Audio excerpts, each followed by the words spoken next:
ሊወጣ ታስቦ ነው እንደዛ ሰውየውም እንደገና በዚህ ባደረሰው ወንጀል ቢታሰር ለእናንተ ምንም ጠቀሜታ የሚሰጥ ነገር የለም። ባይሆን ከእናንተ ጋር ተደራድረውና ተነጋግረን እንደው ለእናንተ የሚሆን ካሳ ሰጥተን ከዛም በኋላ ጉዳዩ በእናንተ በኩል ቢቀር የሚለው ነው እንጂ ቢታሰር ለእናንተ ምንም የሚጠቅማችሁ ነገር የለም። ያለሽ አንቺ ጥቃት እንዳደረሰብሽ እቺ ልጅ ላይም ጥቃት እንዳደረሰባት ታምኛለሽ? አምናለሁ፣ ግን ሰው ይቀየራል እኮ በቃ አሁን በትልልቅ ሰዎች ይሄንን ነገር መፍታት እንችላለን። ባልና ሚስት መሰለ እንዴ? ይሄው ለአዳምጠኛ ስለ ወንጀል ነው እያወራን ያለው። አልዘረፈም እኮ አልሰረቀም፣ ደበደበ እንጂ። ስለዚህ ፍትሐብሔር ነው ወንጀሉ፣ ፍትሐብሔር ነው። አካሉ እንግዲህ ሙከራ ቤት መልኩል ነው ፍትሐብሔር የሚሆነው። ምን አለ ማስረጃ አለ? እንዴት ነው ከወንጀለኛ ጋር እንድንደራደር ነው ፈልጉት? ወንጀለኛው እንግዲህ ዞሮ ቢታሰርም ምንም ጥቅም አይሰጥም እንደምታውቁት።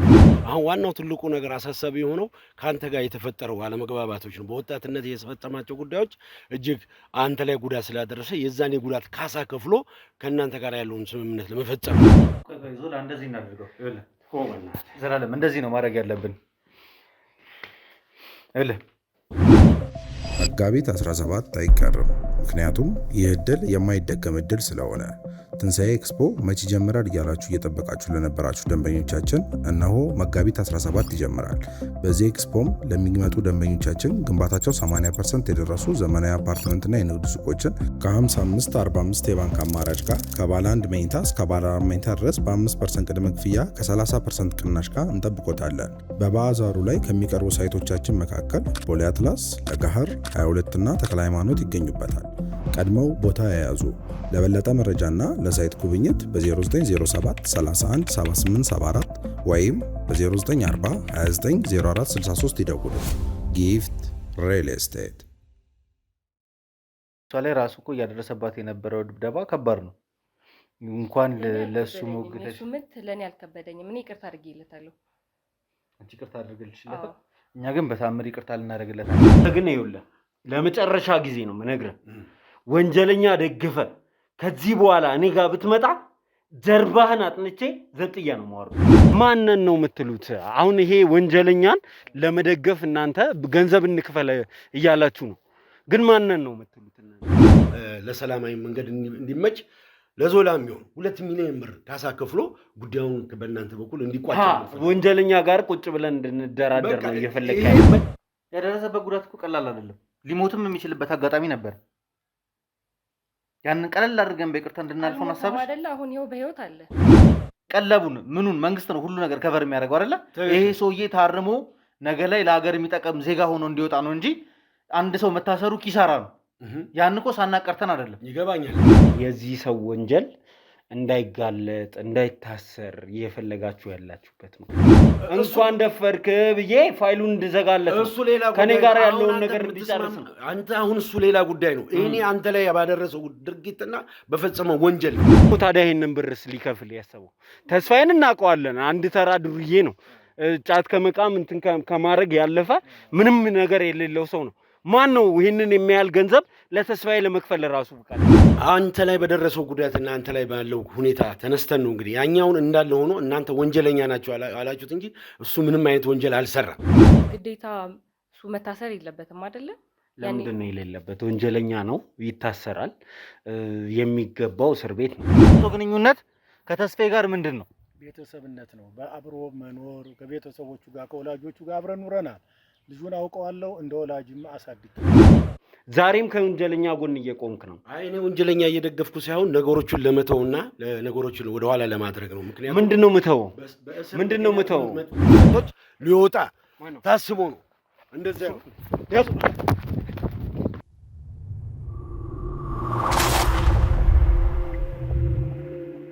ባላጠፉት ጥፋት ለ7 ዓመት የታሰሩ አባት። እንግዲህ ሁላችሁም እንደምታስታውሱት ታሪካችን የጀመረው እኚህን አባት ወንጀለኛ ናቸው ተብለን ነበር። እንግዲህ ከዛ በኋላ ነገሮችን ለማጣራት ስንሞክር ያለ ጥፋታቸው በግፍ 7 ዓመት የታሰሩ አባት ሆነው አግኝተናል። ሰላም ሰላም ሰላም ሰላም ውድ የዞላ ቲዩብ ቤተሰቦች እንደምን አላችሁ?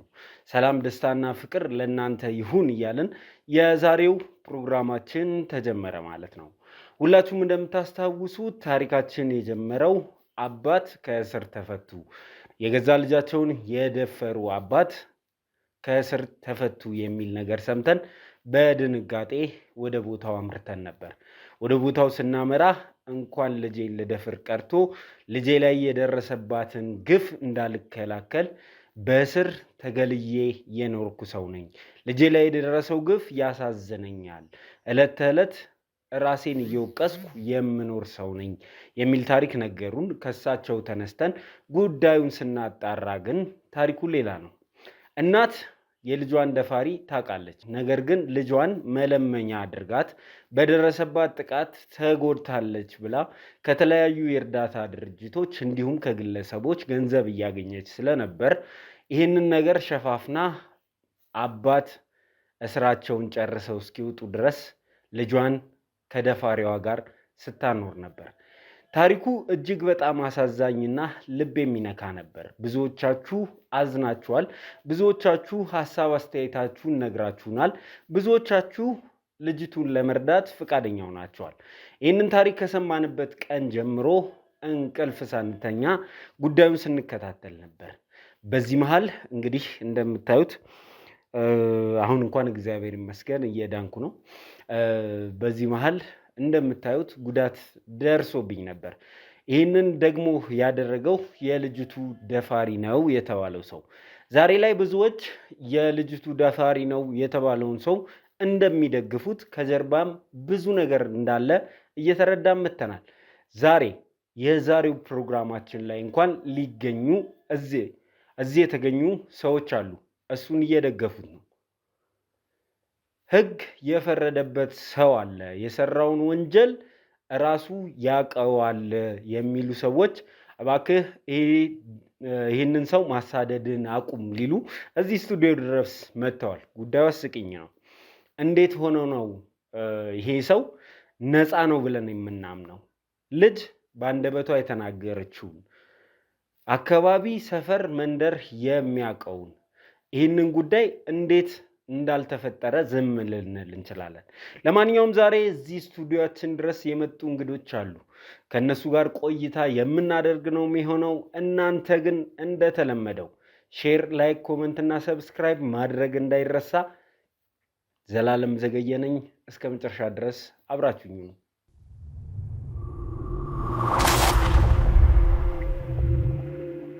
አንተ የምልህ ነው ያዙ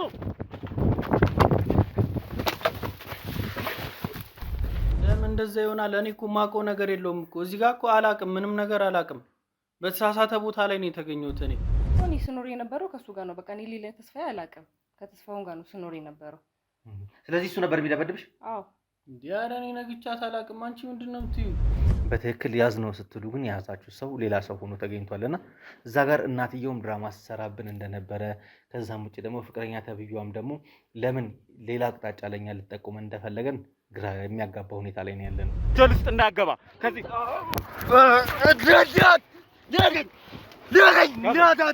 ያዘው። አንሳው። እሺ ለምንድነው ልጅቷንስ የምትደበድቧት? እንዴ ማናት ልጅቷ? እሷ ባለቤት እኔ መትቻት አላውቅም። እሷን ራሱ ፍቅረኛ እንደዛ አይኗ በላል ዞር ላገኘናል። እኔ አይደለም የመቷት። እና ማን ነው የሚመታት? እኔ መትቻት አላውቅም። እሺ ማን ነው የመታት? እኔ ምን አውቃለሁ? ነግሩት። እኛ ለጊዜውም ይሁን እስከ መጨረሻው ከዚህ ስራችን ተስተጓጉለን እንድንቀመጥ ነው። ቤት ውስጥም ደግሞ ያገኘነው ልብስ እንዳለ የተስፋዬ ልብስ ነው። ደም በደም ነክቶታል፣ ደም ነክቶታል ምናምን ተብለን ነበር። አንተ የምትኖር ከሆነ የእሱን ልብስ ለብሰክ ከማን ጋር ተጣልተን ነው ያውሉ ደም የነበረው? ከዚህ ነገር ውስጥ መውጣት ስለፈለኩ ነው። እኛን አታንገላችን። እኔ ራሱ ደከምኩ በማላውቀው ነገር። እውነቱን ንገሪያቸው እና እንገላለን። እንዲያመጣዋችሁ አንቺ ነሽ አይደል? ታውቂያለሽ አይደል የት እንዳለ? አሁን ቀጥ ብለሽ ታሳይኛለሽ። እሺ ቆይ ቀጥ ብለሽ ኧረ ምንም የማውቀው ነገር የለም። በቃ እዛ ጋር ገባ ሲፎክር ነበር እንጂ ፌቨር ስለምንሰራ ጉዳት አደርስብሃለሁ ሲል የነበረው ከየት ነው ታዲያ? ይህንን ታሪክ ሳታውቅ አንተ እኔ ጉዳት የደረሰብኝ ሰው እንደሆንኩኝ ለይተህ ጉዳት አደርስብሃለሁ ስትለኝ ነበር። ያ ሁሉ ነገር ያሳለፈ አባት በገዛ ሚስቱ ያ ሁሉ ነገር ደርሶበት የወንድሟን ወንጀል ለመደበቅ ስትል ብቻ እናትየው በዛ ልክ ጨካኝ ሆና ያንን ሁሉ ነገር ማሳለፏ በጣም የሚገርም ነው። የተስፋዬ ጓደኛ ነው። እሷ ሰው አይታ አታውቅም። አንድ ቀን ብታየኝ ዝም ብላ ጓደኛው ነው ትላለች እንዴ? ሰው እኮ አይታ አታውቅም። እሷ እኮ ቤት ውስጥ ታፈና እኮ ነው የምትውለው። እኔ ምንም የማውቀው ነገር የለም። በቃ ተወኝ። እኔ ሚስቴ አይደለችም፣ አላውቃትም። እዛ ጫት ቤት ማውቃት ልጅ ናት። አብረህ እየኖርክ ነው አይደል? ኧረ እኔ እንደውም አቦ ፍቅረኛ አይደለችም፣ አላውቃትም። እሷን ምን ማለት ነው እንዴ? ፍቅረኛ አይደለችም፣ በቃ እሷ አላውቃትም። እኔ እዛ ጫት ቤት ነው ማውቃት። ተስፋዬ የት ነው ያለው? ጓሮ እርሻው ጋር እየቆፈረ ነው። እርግጠኛ ነህ? እዚህ ነው ያለው? እሺ፣ የት ነው እርሻው? ቀስ በሉ ራሳችሁን እየጠበቃችሁ። ተስፋዬ ጓደኛህ እንደሆነ እለት ተዕለት እንደምትገናኙ እቤት እንደምትመላለስ እንደነበር ተነገናል። ከዚህ በላይ ማስረጃ ምንድን ነው የምትፈልገው? በምንድን ነው የተዋወቃችሁ? እዛ ጫት ቤት ነው የሆነ ስራ አለ ምናምን ነገር ብላ 1000 ብር የሰጠችኝ እሷ ናት። በቃ ሰዎች ይዤ እመጣለሁ እንደ በላስ መስል ምናምን ነገር ብላይ ነው። አንቺ ነሽ ይሄንን ሁሉ ነገር ስትሰሪ የነበረው? ቀላል ጊዜ አይደለም ያሳለፈችው፣ ትራውማቲክ ታይም ነው ያሳለፈችው። የጎዳህ ሰው ለአመታት አጠገብ ሆኖ ጉዳትን እያስታወሰ ሲኖር ራሱ ይህንን ጫና መቋቋም ትልቅ ነገር ነው። እኔ ይህንን ጫና በዛ እድሜዋ ተቋቁማ ማለፏ በራሱ እጅግ በጣም የሚያስገርም ጥንካሬ ነው ማለት እወዳለሁ። እዛ ጋር እናትየውም ድራማ ስትሰራብን እንደነበረ ከዛም ውጭ ደግሞ ፍቅረኛ ተብዬዋም ደግሞ ለምን ሌላ አቅጣጫ ለኛ ልትጠቁመን እንደፈለገን ግራ የሚያጋባ ሁኔታ ላይ ነው ያለነው። እኔ እሺ በቃ አንተ ሁሉን ነገር ባታቅ ኖሮ በዛ ልክ በእንደዛ ኮንፊደንስ ቆም አታወራም ነበር፣ እንደዛም አዘትም ነበር። አስቀምጠው ፖሊሶቹ እስኪመጡ እዚህ ጋር ይቀመጥ። ትናገራታለህ አንድ ባንድ የሰራሃትን ነው እንጂ እዛ ጋር በቃ እኔ መዋያ ብቻ ነው የመዋያ ነገር ለቀቀብኝ። በቃ ያን ድርጊት አረኩኝ። ኦኬ አዎ፣ ይሄንን አምኗል። አንተ ያዘው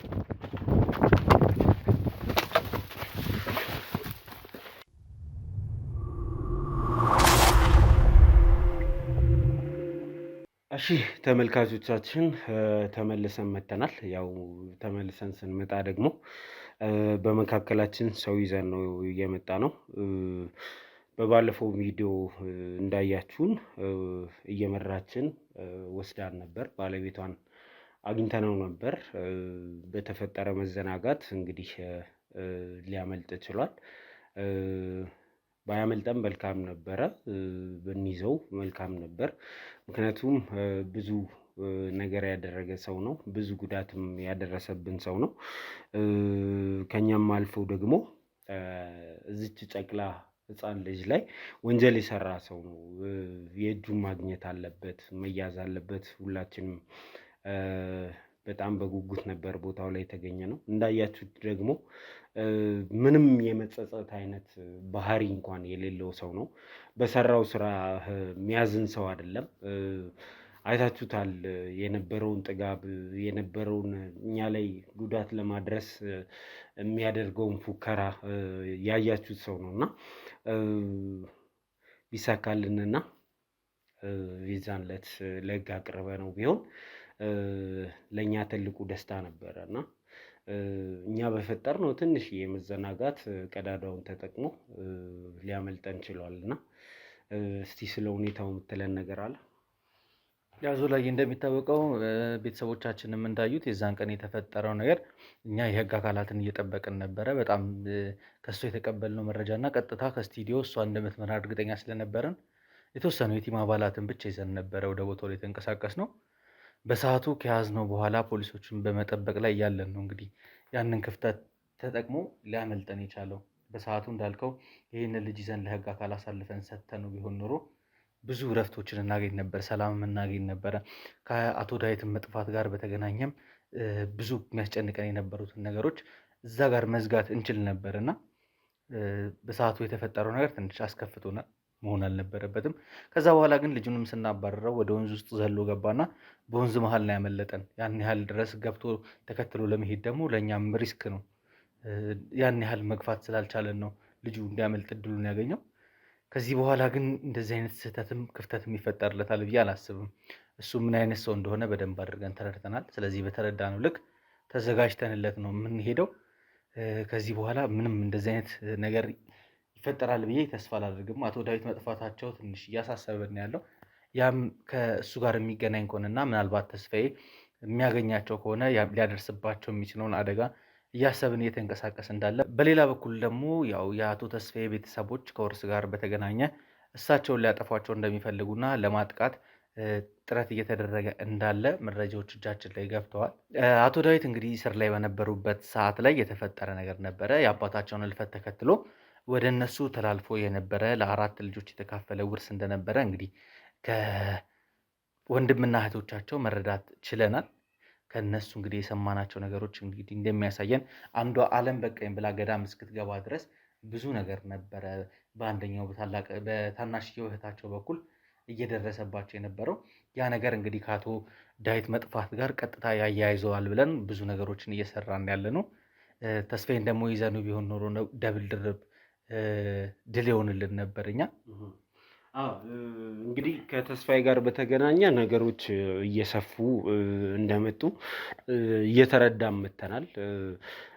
ከአንድ ወንጀል ጀርባ ብዙ ነገሮች እንዳሉ እኛም በእርግጠኝነት ብዙ ጊዜ ስላጋጠመን መናገር እንችላለን። አንድ ሰው ወንጀል ሲሰራ ሰዎች ሲሸፋፍኑለት፣ ሰዎች ያ ወንጀሉ እንዳይጋለጥ ጥረት ሲያደርጉ ከሱ ጋር የተነካካ እጅግ በጣም ተያያዥነት ያላቸው ብዙ ወንጀሎች ከጀርባ እንዳሉ እንረዳለን እና እዚህ ላይ የተረዳነው ነገር ተስፋዬ ከሰራው ወንጀል በላይ የእሱን ወንጀል ለመሸፈን ጥረት የሚያደርጉ ሰዎች መፈጠራቸው በራሱ ከጀርባ ሌሎች ነገሮች ተያያዥነት ያላቸው ነገሮች እንዳሉ የሚያሳይ ነገር ነው።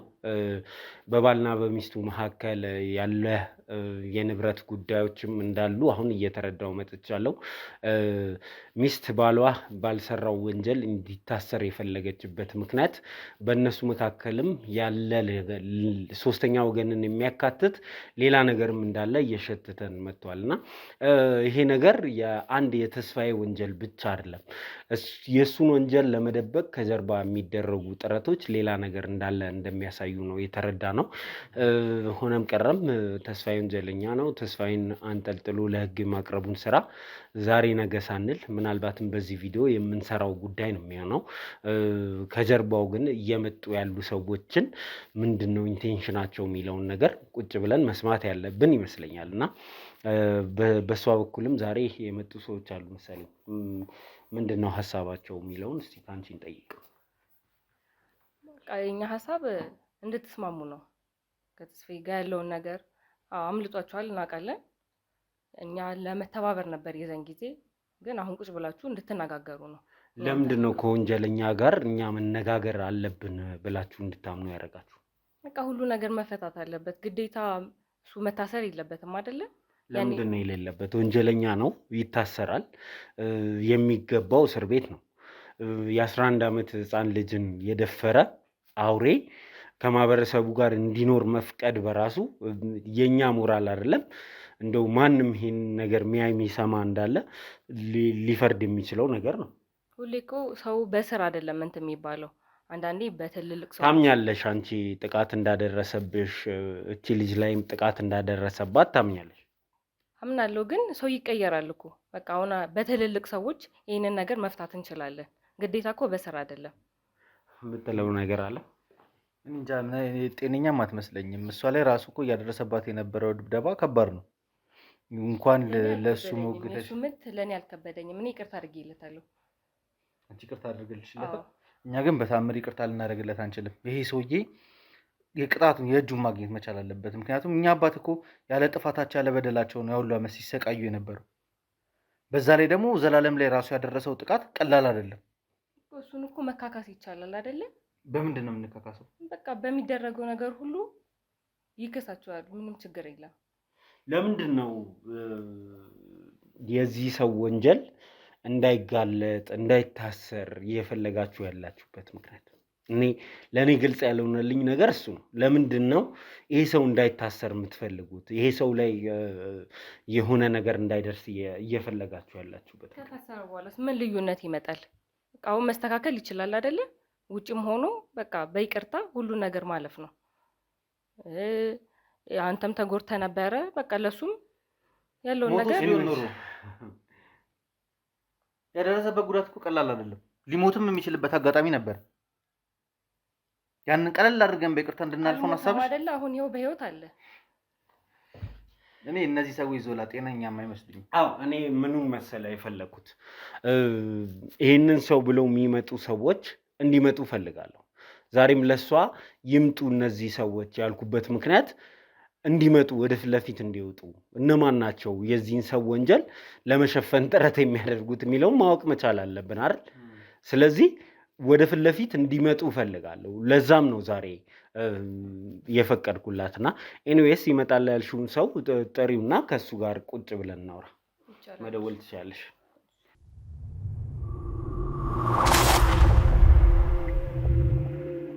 እሺ ተመልካቾቻችን ተመልሰን መተናል። ሌላ ሰው ነበር የጠበቅኩትና በድጋሚ ተገናኘን። እንግዲህ ዞላ እንግዲህ ቀደም ሲልም በተለያዩ ስራዎች ተገናኝተናል። ዛሬም እንደ አጋጣሚ ሆኖ እንግዲህ እኔም በዚህ ጉዳይ ለመጣች እያለሁ ማለት ነው። አጋጣሚ የሚለው ነገር ለእኔ ግን እያሳመነኝ አይደለም። ከዚህ በፊት ሌሎች ወንጀለኞችን በሌሎች ወንጀለኞች ሳይድ ሆነ አግኝተን እናውቃለን። ዛሬም ተመሳሳይ እንግዲህ በወንጀለኛ ጎን ሆነን ነው የመጣው። አይኔ ስራዬ ነው።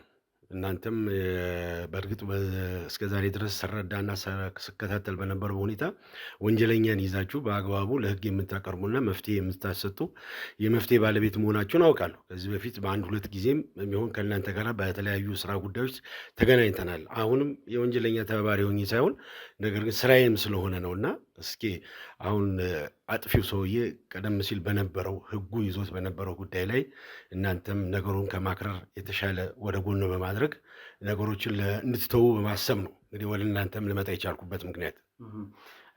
አሁን እያልከን ያለኸው የ11 ዓመት ህፃን ልጅ የደፈረ ወንጀለኛ ተዉት ነው?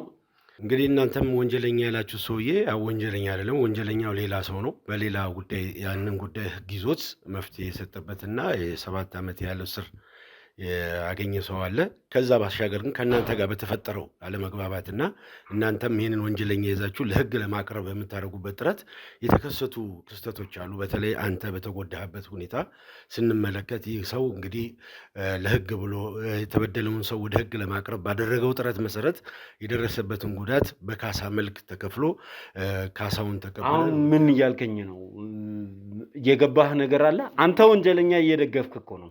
ዛሬም ከወንጀለኛ ጎን እየቆምክ ነው። እኔ ወንጀለኛ እየደገፍኩ ሳይሆን ነገሮችን ለመተውና ነገሮችን ወደኋላ ለማድረግ ነው። ምክንያቱም ምንድነው ምተው የሚፈጠር ነገር ስለሌለ ነው። አንድ ሰው ታስሮ ምንም ነገር የሚገኝ ነገር ስለሌለ ያለውን ነገር እንዴት ነው አንድ ሰው ታስሮ? ኖ ይኸውልህ እየተደማመጥን እናውራ። ምንድነው እያልከኝ ያለው? አንድ ወንጀለኛ ወንጀሉን እንደሰራ ማስረጃዎች እያለን እንድንተው ነው እየፈለክ ያለው? አንተ ላይ በደረሰው ጉዳትና አንተ ላይ ባለው ሁኔታ ተነስተን ነው እንግዲህ ያኛውን እንዳለ ሆኖ እናንተ ወንጀለኛ ናቸው አላችሁት እንጂ እሱ ምንም አይነት ወንጀል አልሰራም።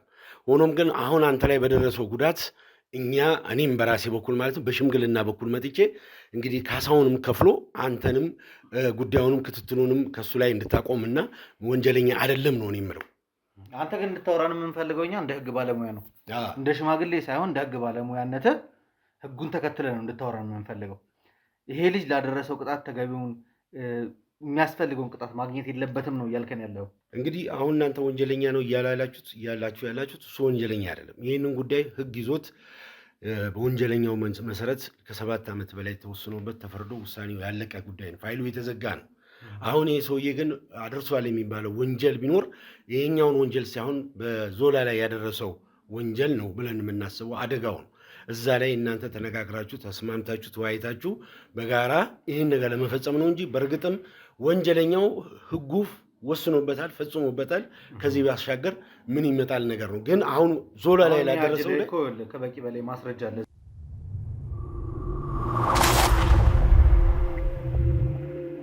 ወንጀለኛ ተብሎ በሕግ ደረጃ ተወስኖበት ከ7 ዓመት በላይ ታስሮ የወጣ ሰው ነው። ፋይሉም የተዘጋ ነው።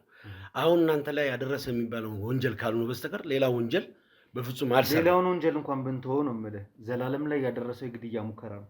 የግድያ ሙከራን እስኪ እንዳንተ እንደ ሕግ ባለሙያነት በምን አይነት እርቅ ነው ወይም ደግሞ ካሳ ሊዘጋ የሚችለው?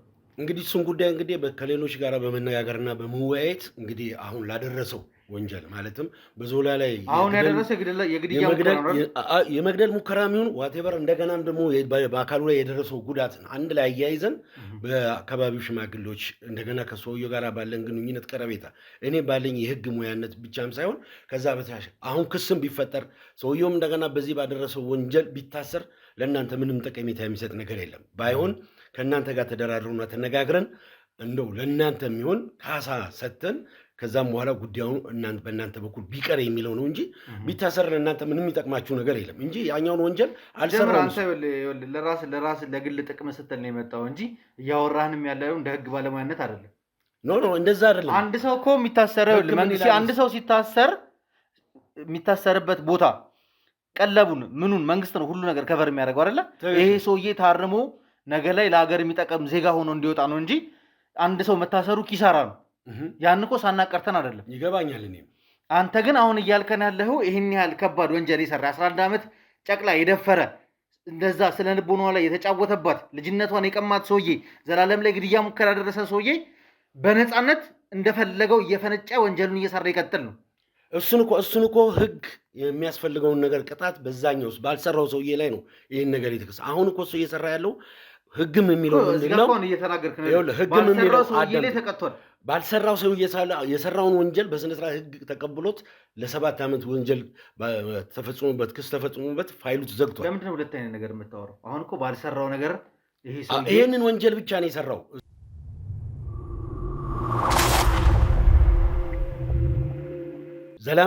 ዘላለም ላይ ያደረሰውን ወንጀል ነው እኛ የምንመለከተው። ህግም የሚለው ህግ ፊት ቢቀርብም በመጀመሪያ ተስማሙ ተግባቡ ነው የሚለው። በሽምግልና በአካባቢ ሰው ታረቁ ተነጋገሩ ነው የሚባለው። ችግርም ካለ አንተ ፍትሐብሔር ነው እንደ ይሄ እንደ ቀልድ ተግባቡ የሚለን ባልና ሚስት መሰለ እንዴ? ስለ ወንጀል ነው እያወራን ያለው። አልዘረፈም እኮ አልሰረቀም፣ ደበደበ እንጂ። ስለዚህ ፍትሐብሔር ነው ወንጀሉ፣ ፍትሐብሔር ነው። አካሉ ሙከራ ቤት መልኩል ነው ፍትሐብሔር የሚሆነው። ምን አለ ማስረጃ አለን?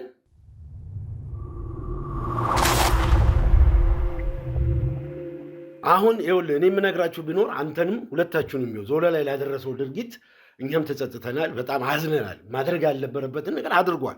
ሆኖም ግን እኛ እንደ ህግ ባለሙያም እንደ አካባቢም ሰዎች ስንመለከት በቃ ይህን ግን ነገር በካሳ ከፍሎ ከዞላ ጋርም ያለው እናንተም የህግ አካሄዳችሁን ወደኋላ በመተው ለሰላማዊ መንገድ እንዲመች ለዞላ የሚሆን 2 ሚሊዮን ብር ካሳ ከፍሎ ጉዳዩን በእናንተ በኩል እንዲቋጭ ወንጀለኛ ጋር ቁጭ ብለን እንድንደራደር ነው እየፈለክ ያለው። ይሄ መደራደር አይደለም። ኦኬ ህፃን ልጅ 11 ዓመት ህፃን ልጅ የደፈረን ሰው እንኳን ደፈርክ ብዬ ፋይሉን እንድዘጋለት እሱ ሌላ ከኔ ጋር ያለውን ነገር እንዲጨርስ ነው። አንተ አሁን እሱ ሌላ ጉዳይ ነው። ይሄኔ አንተ ላይ ባደረሰው ድርጊትና በፈጸመው ወንጀል ነው። ይሄንን የመጀመሪያውን ነው እንጂ ምነግርህ ከዛ ውጭ ላለው ጉዳይ ህግ ፈቶታል። ህግም ጉዳዩን ጨርሶ ፋይሉ የተዘጋበት ጉዳይ ነው። ስለዚህ አሁን አንተ ለሱም ቢሆን ምነግረው እሱም እንደ ጓደኛ እንዳንተ አብሮነት ላደረሰበት ጉዳት 2 ሚሊዮን ብር ካሳ ክፍያ እንደሚከፍል እኛም ቃል እንገባለን። አፈራርመን ነገሮችን ጉዳዮችን ፈጽመን እንለያያለን ብለን ነው የመጣ ነው። እናንተም ይሄንን ጉዳይ በእጃችሁ ያለውን መረጃ ላያችሁ ላይ እናንተ እጅ ያለውን መረጃዎችን ጠቅላላ አጥፉለት፣ ቪዲዮውንም ከላዩ ላይ አንሱለት። እንግዲህ ባልሰራው ወንጀል በአካባቢውም በሰፈሩም በየትኛውም ቦታ በሚሰራበትም በማንኛውም እንቅስቃሴ እንዲህ አይነት ተግባር አድርጓል እየተባለ የሰው መጠቋቋሚያ ከሚሆን እናንተም ይሄን ነገር ለአንተ ግን ይኸውልህ ለመጨረሻ ጊዜ ነው የምነግርህ። ወንጀለኛ ደግፈ ከዚህ በኋላ እኔ ጋር ብትመጣ ጀርባህን አጥንቼ ዘብጥያ ነው ማወርድ። ይህንን እንድታቅ ፈልጋለሁ። እኔ የ11 ዓመት ህፃን ልጅ ከደፈረ ዞላ እንደዚህ እናደርገው። ዘላለም እንደዚህ ነው ማድረግ ያለብን። አንተ አሁን እኔ እየታየኝ ያለው ከዚህ በፊትም ወንጀለኛ ደግፈ የመጣው ስራ ጥብቅና ነው እናውቃለን። የደንበኛ ሚስጥር መያዝ፣ መጠበቅ፣ መከራከር ትክክለኛ ነገር ነው። ግን እየሰራህ ያለኸው ወንጀለኛን መደበቅና መሸሸግ ነው። አፍተሮል በሁሉም ነገር አንተን ተጠያቂ የሚያደርግ ነገር ነው እያደረክ ያለኸው። አይ ይሄ መተባበር ወይም ደግሞ ወንጀለኛውን ማሸሽ አይደለም።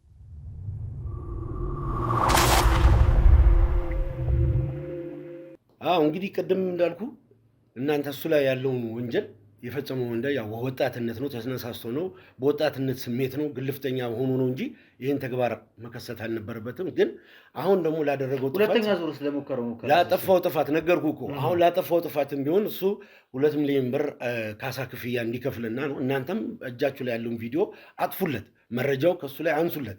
ይሄንን ነው የምንለው። ምክንያቱም ወጣት ነው፣ ያው አጋጣሚ ይገጥማል፣ ይከሰታል እንዲህ አይነት ነገርና እናንተም ይህን ነገር በጣም ከሚገባው በላይ አክራችሁ ይዛችሁት ከሄዳችሁት ጥሩ ስለማይሆን በዚህ ደረጃ ብንካካስና ነገሮችን ብንተው። ምክንያቱም ወንጀለኛ እየተባበረን አይደለም። በእርግጥ እናንተም ወንጀለኛን ይዛችሁ ለህግ እንደምታቀርቡ ባለሙሉ ተስፋ እናውቃለን። ከዚህ በፊትም ከአንድ ሁለት ጊዜ በተለያዩ ጉዳዮች ተገናኝተን ወደ ህግ እንደምታቀርቡ እንረዳለን። ግን ይሄ አጋጣሚ ነው፣ የተከሰተ ነገር ነው እንጂ ሆን ብሎ አስቦ ስላልሆነ እናንተም አሁን በእጃችሁ ላይ ያለውን መረጃው ቪዲዮንም አጥፉለት። እንዲሁ ከማህበረሰቡ ጋር ሰላማዊ ህይወት እንዲኖር ከማሰብ አኳያ እንጂ ትክክልም ናችሁ እናንተ ይህን ነገር ማድረጋችሁ። ግን ቢሆንም በቃ ያው እንግዲህ አንዳንድ ነገሮች ስላጠፋ በአካባቢ ሽማግሌዎች በእኛም በህግ ባለሙያዎች ተደግፎ ያለውን ነገር ካሳ ክፍያ ከፍሎ ለእናንተ ያው ዞላ ላይ ላደረሰው ድርጊት እንጂ ከማን ጋር ነው ግን የምንደራደረው? አሁን ካሳውን የሚከፍለን ራሱ ልጁ ነው አሉ ሌሎች ናቸው። እሱ ለእናንተ ጋር ላይደርስ ይችላል። ግን በእናንተ በኩል ሳይሆን በእሱ በኩል ሳይሆን በሌሎች ጋር ሌሎች ሰዎች አሉ። ከእነሱ ጋር ተነጋግረን ጉዳዩን የምንፈጽሙ ይሆናል፣ የምናስተካክሉ ይሆናል። እናንተም እኛ ፊት ለፊታችን ላይ ሆናችሁ ቪዲዮውን ያለውን የተሰጠውን መረጃ ያገኛችሁበትን መረጃ እንድታጠፉለት እንፈልጋለን እኛ በራሳችን። ይሄ ሲሆን ነው ደግሞ ክፍያው የምንፈጽመው። ካለበለዚያ ግን መረጃውን በእጃችሁ ላይ አድርጋችሁ 2 ሚሊዮን ብር የምትቀበሉና ከዛ በኋላ እንደገና እንደ ወንጀለኝነት የምታዩት ከሆነ ይሄም ለእኛ ለመጣነው ሰው ጥሩ ስለማይሆን በዚህ ደረጃ ላይ እንግዲህ ካሉት ሰዎች ጋር እንነጋገራለን። እኔ አገናኛችኋለሁ ብዬ ነው የማስበው። ለማንኛውም እስኪ ዘላለምን ላማክረውና ዘላለም በዚህ ጉዳይ ላይ የሚስማማልኝ ከሆነ አሁን ያልከን ቦታ ላይ ሄደን ያሉትን ሰዎች እናወራቸውና ድርድሩን ማካሄድ እንችላለን። ይቻላል። ለማንኛውም ዘላለም ፈቃደኝነቱን ልጠይቀው። እሺ።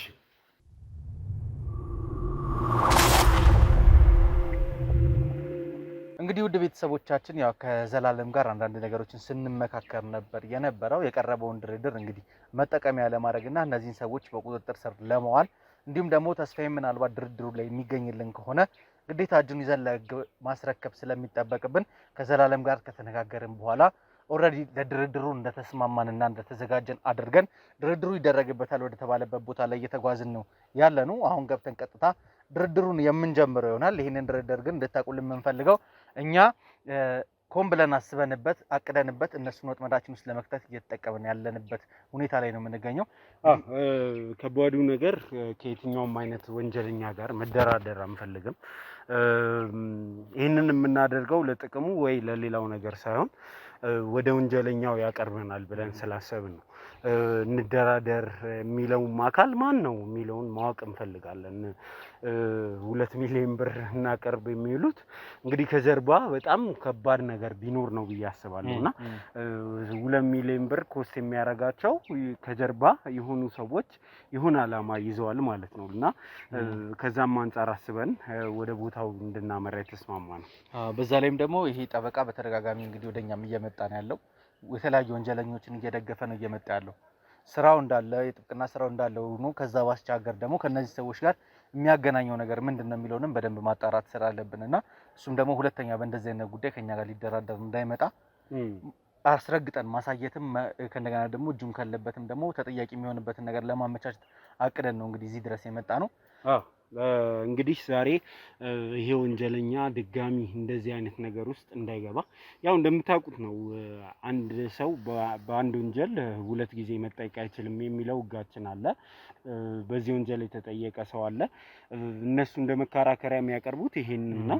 እኛ ደግሞ በሕግ ሌሎች አማራጮች ስላሉ ይሄ ሰውዬ የሚጠየቅበትን መንገድ እናመቻቻለን እንጂ ከዚህ ሰውዬ ጋር እንዲህ በቀላሉ የምንላቀቅም አይደለም።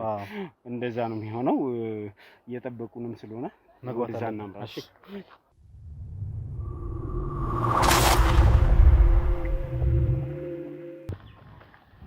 መሩና ችግር የለውም። ዛሬ እንኳን ምንም አያመጡ።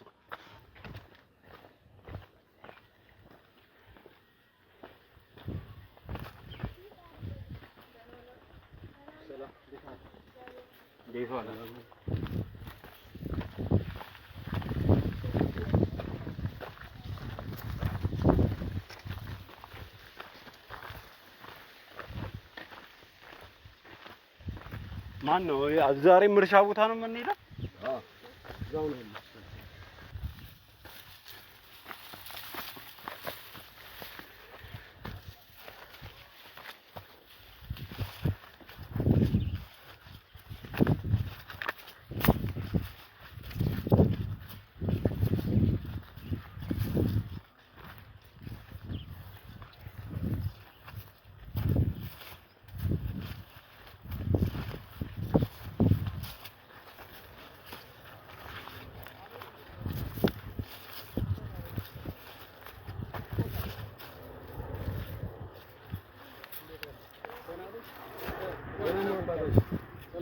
እሳቸው ናቸው።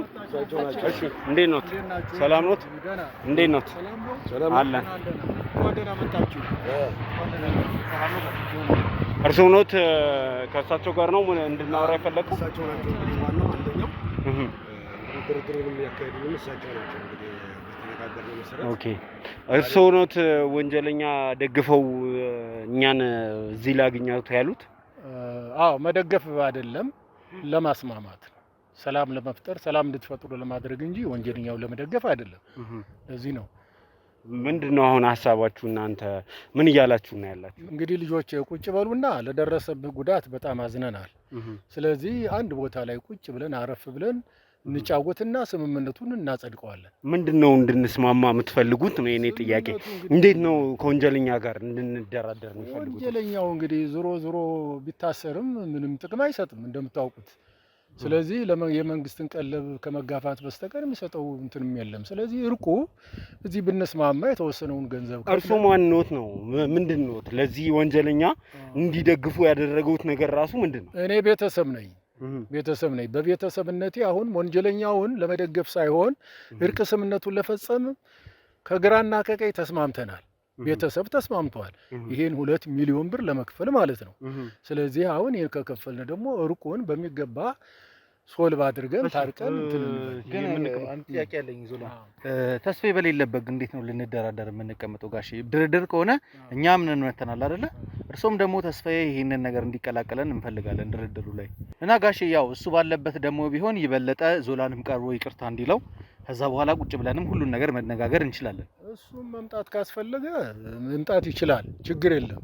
ግን እሱ በማይመጣበት ላይ እኛ ሀሳብ በሙሉ ወስደን ብንስማማ ምንም ችግር አይኖረውም። መጨረሻ ላይ ግን አይ ቢያንስ ካሳውን ስከፍል እኮ ይቅርታ መጠየቅ አለበት አይደል? የለበትም? ይጠይቃል። ግድ ነው። አሁን በካሳው ላይ ከተስማማን በኋላ ሽማግሌዎቹ ተሰባስበን ግራና ቀኙ እናንተ ማምናችሁበት በሰላም እርቁ ከተፈጸመ መጨረሻ ላይ ካሳው ሲከፈል ይመጣል። ይቅርታ ይጠይቃል። እሺ ምንድነው ሀሳባችሁ የሚለውን እዚህ ፀሐይ ላይም ከመሆን ቦታውም አይመችም፣ የሥራ ቦታ መሰለኝ። ካሜራ እንትን በልና የሆነ ቦታ ላይ ይሁን ነው አትክልቱም ስለሚረጋገጥ ትንሽ የሆነ ጥላ ላይ ሄደን እዛ እንጫወት። እሺ አጥፋለን ካሜራ።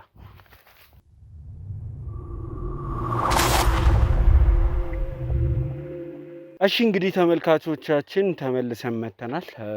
እንግዲህ እዚህ ቦታ ድረስ የተገኘ ነው። እናንተ ሀሳባችሁ ምንድነው የሚለውን ከእናንተ አንደበት ለመስማት ነው። ከምንም በላይ ደግሞ እንግዲህ አጥፍቻለሁ ክሳለሁ የሚል ከሆነ ተስፋዬ መምጣት አለበት። እሱንም ማግኘት እንፈልጋለን። እዚህ ቦታ ላይ የመጣ ነው፣ እዚህ ድረስ የመጣ ነው በዛ ምክንያት ነው። ሀሳባችሁ ምንድነው? አሁን እናንተ ልጃችን መቼም ያው የጎዳህ እንትን እንደሆነ ተረድተናል። አሁን ልጃችን ያው በርቀት ቦታ ነው ያለው፣ በስራ ግዳጅ ወጥቷል። አሁን ደግሞ እንደምታዩት የናፍጣና የነዳጅ ችግር ስላለ ለመመለስ አስቸጋሪ ነው። በቅርቡ አይገኝም። አሁን ስምምነቱን ከግራና ከቤተሰቦች ተስማምተንበታል። ይህን ስንስማማ ደግሞ ቆርጠንና ወደን ተስማምተን ነው የፈጸምነው። ስለዚህ አሁን ተስፋዬን ከማቅረብ እኛ ሽማግሌዎቹ ግራና ቀኝ ያለ ነው ከእናንተ ጋር እንደራደርና ተገቢውን 2 ሚሊዮን ብር ካሳ ክፍያ ይከፈል።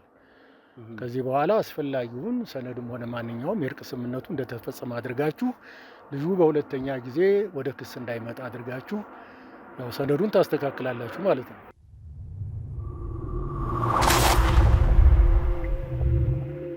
ሰነዶቹን ታስተካክላላችሁ። እኛ እንግዲህ ለልጁ ቤተሰብ ነን፣ የቅርብ ቤተሰቦች ስለሆነ ማንን ነው የምትሉት? አሁን ይሄ ወንጀለኛን ለመደገፍ እናንተ ገንዘብ እንክፈል እያላችሁ ነው፣ ግን ማንን ነው የምትሉት እናንተ? ማንን ነው የምንለው? ወንጀለኛው ወንጀሉ የፈጸመው ወንጀሉ ቀላል እንደሆነ እንረዳለን። ዞሮ ግን በእርቅ ቢፈጸም ምንድነው ቀላል ማለት? የ11 ዓመት ህፃን ልጅ መድፈሩ ነው ወይስ የመግደል ሙከራ ማድረጉ? የቱ ነው የቀለለባችሁ እናንተ? ያደረሰውን እሱ በወንጀሉ ተቀጥቶበታል፣ አልፏል። አሁን ጉዳት ደረሰ የምንለው በአንተ ላይ የደረሰው የስብራት አደጋ ነው። መደብደብና የስብራት አደጋ እጅ ላይ አይተናል፣ ጉዳት እንደደረሰ። በዚህ ላይ ነው እንግዲህ የእርቅ ስምምነቱን ካሳ እንክፈል ያልነው ላንተ ነው። አሁን እሱ የ11 ዓመት ህፃን ልጅ መድፈሩ ያንን የሚያክል ትልቅ ወንጀል መስራቱን ትታችሁ ልትደራደሩ ያሰባችሁት እኔ ላይ ያደረሰውን ጉዳት ነው? እሱ ባልፈጸመው ነገር ነው። እሱ ያልፈጸመውን ነገር ነው። ቀደም ሲል የፈጸመው አካል ሌላ ነው። መንግስትም ህግም በህግ ይዞት ጉዳዩን የፈጸመበትና ፋይሉ የተዘጋ ጉዳይ ነው። አሁን ዋናው ትልቁ ነገር አሳሳቢ የሆነው ከአንተ ጋር የተፈጠረው አለመግባባቶች ነው። በወጣትነት የፈጸማቸው ጉዳዮች እጅግ አንተ ላይ ጉዳት ስላደረሰ የዛን የጉዳት ካሳ ከፍሎ ከእናንተ ጋር ያለውን ስምምነት ለመፈጸም ነው። ከዛ ባሻገር ደግሞ የሚከፍለውም ደግሞ ይህን ያህል ቀላል ገንዘብ አይደለም። 2 ሚሊዮን ብር ከአንተ ጋር ተደራድሮ ከባልደረባ ጋር ተደራድሮ እናንተም ጋር ያለው መረጃ ቅድምም እንደነገርኳቸው እኔ እሳቸው ደንበኛ ናቸው። እንደ ጠበቃ ሳቃቸው ብዙ ስራ ከኔ ጋር አብረው ይሰራሉ። ደንበኛ ናቸው። በእሳቸው አማካኝነት ነው። እኔ ለምንድን ነው ወንጀለኛ ለመርዳት እኔ እኮ ከነዚህ አካላት ምንድን ነው ፈልገው ጋሼ የእርሶ ግንኙነት ከተስፋዬ ጋር ምንድን ነው? ቤተሰብነት ነው። በአብሮ መኖር ከቤተሰቦቹ ጋር ከወላጆቹ ጋር አብረን ኑረናል። ልጁን አውቀዋለሁ፣ እንደ ወላጅም አሳድጌዋለሁ። እዚህ ቦታ ላይ ግን ስንመጣ ማለት ነው የሚስቱ የአያቷ ቤት እንደሆነ ተነግሮን ነበር። እዚህ ቦታ ላይ የመጣ ነው። ዛሬ ደግሞ እርሶ ለተስፋዬን ወግነው ነው እያወሩ ነው ያሉት። እሷም ደግሞ ይሄን ነገር አምና ተቀብላ ነው እዚህ ድረስ ያመጣች። እዚህ ግልጽ የሆነ በእርሶና በተስፋዬ መካከል ያለውን ግንኙነት መጀመሪያ አስረዱ። እኔ እንድትነግሩን መንፈስ እኔና በተስፋዬ መካከል ምንም የዝምድና ግንኙነት የለንም። በአካባቢ ነዋሪ ነን። ወላጆቹን እናውቃለን። ከወላጆቹ ጋር አብረን አድርገናል፣ ኑረናል። አሁን ደግሞ ልጁ ማን ነው ታዲያ ይሄንን ብርስ ሊከፍል ያሰበው? ተስፋዬን እናውቀዋለን። አንድ ተራ ዱርዬ ነው። ጫት ከመቃም እንትን ከማድረግ ያለፈ ምንም ነገር የሌለው ሰው ነው። ማን ነው ይሄንን የሚያህል ገንዘብ ለተስፋዬ ለመክፈል ራሱ ፈቃደኛ? እንግዲህ መቼም አንዳንድ ጊዜ ችግረኛ ችግር ውስጥ ሲገባ ብዙ ሰዎች ተዋጽኦ ያደርጋሉ። ስለዚህ ይህን ገንዘብ አንዱ ግማሹን ለመክፈል የፈለኩት እኔ ነኝ። ለምን? ምንድን ነው ምክንያታችሁ? ወንጀለኛን ነፃ ለማውጣት እናንተ ይህንን ያክል ገንዘብ ለመክፈል የወሰናችሁበት ምክንያት ምንድን ነው? ከሰብአዊነት አንጻር ነው። ሰብአዊነትማ የተጠቃች ህፃን ልጅ አለች፣ ጉዳት የደረሰባት አለች። ጉዳት አድራሽን እሱ እኮ ጉዳይ እኮ አይመለከተውም። ተስፋዬ አይደለም ይሄን ተግባር ህግ ወስኖታል፣ ፋይሉን ዘግቷል። አሁን ካንተ ጋር ያለውን ችግር ብቻ ለመፍታት ነው በሽምግልና ወደ አንተ የመጣ ነው እንጂ እሳቸውም ቢሆኑ ሊከፈልለት የሚችለው ደግሞ ይኸው እንደምታየው ከኋላ ያለው ማሳ የአያቱ ነው እንደተባለው ነው። ብዙ ገቢ ያላቸው በዛ የተነሳ ካላቸው ነገር ላይ የተወሰነች ቆንጥረው ይችላል። ለምንድን ነው ለማጭበርበርና ለማድበስበስ የምትፈልጉት? እኔ ለወንጀለኛ ገንዘብ መክፈል የፈለገውን ሰውዬ ማግኘት ፈልጋለሁ። ማን ነው ወንጀለኛ የሚረዳው የሚለውን ማወቅ ፈልጋለሁ። እንግዲህ በግልጽኛ ለሽምግልና ቀርበን በሰላማዊ መንገድ እርቅ ስንፈልግ፣ አንተ ደግሞ በወንጀል የምትፈልገን ከሆነ ሌላ ችግር ነው። በዚህ ጉዳይ ላይ ትንሽ ባተርደና ነው። እንደ ባህላችን እንደ ወጋችን መተናል። ሽማግሎች ነን። ገንዘቡን እንክፈል ብለናል። ስለዚህ ለመነጋገር መተናል፣ ሞክረናል። ገንዘቡን እንክፈል ብለናል። ፈቃደኛ ሁኑና ተቀበሉ። ሌላው ላይ በእናንተ በኩልም ያለውን መረጃ አጥፉለት። ወደ ህግም የሚወስደው መንገድ ካለ በእናንተ በኩል ቅጩት። ከዚህ ውጭ የህግ ሰው ነኝ፣ ግን አሁን ድብደባ ነው እሱ ላይ ያደረሰው። ያኛውን ወንጀል እሱ ስላልፈጸመው እናንተ የ11 ዓመት ልጅ ደፍሮ ምናምን ትላላችሁ። ወንጀሉ ሌላ ቦታ ላይ የተፈጸመው እሱም አይደለም ሲል ህግ ለሌላ ቦታ ላይ ውሳኔ ሰጥቷል። አሁን ተስፋዬ ይሄን ነገር እሱ ላይ ባደረሰው ወጣት ነው። ቅድም እንደነገርኳችሁ ነው። እንግዲህ ተነሳስቶ በግለፍተኝነት የፈጸመው ድርጊት ነው።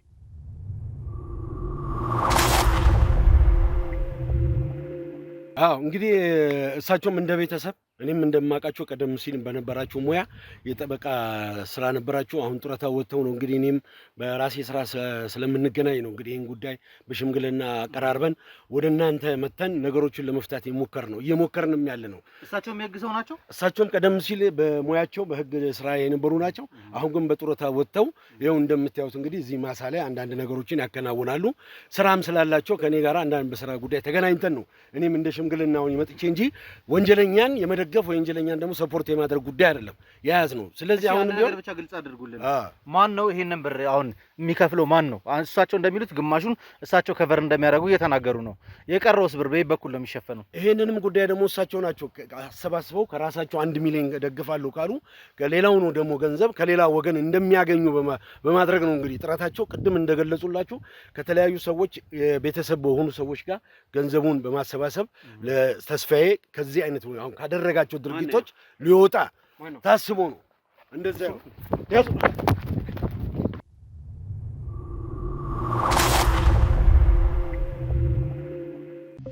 መጋቢት 17 አይቀርም። ምክንያቱም ይህ ዕድል የማይደገም ዕድል ስለሆነ ትንሣኤ ኤክስፖ መቼ ይጀምራል እያላችሁ እየጠበቃችሁ ለነበራችሁ ደንበኞቻችን እነሆ መጋቢት 17 ይጀምራል። በዚህ ኤክስፖም ለሚመጡ ደንበኞቻችን ግንባታቸው 80% የደረሱ ዘመናዊ አፓርትመንትና የንግድ ሱቆችን ከ55/45 የባንክ አማራጭ ጋር ከባለ 1 መኝታ እስከ ባለ 4 መኝታ ድረስ በ5% ቅድመ ክፍያ ከ30% ቅናሽ ጋር እንጠብቆታለን።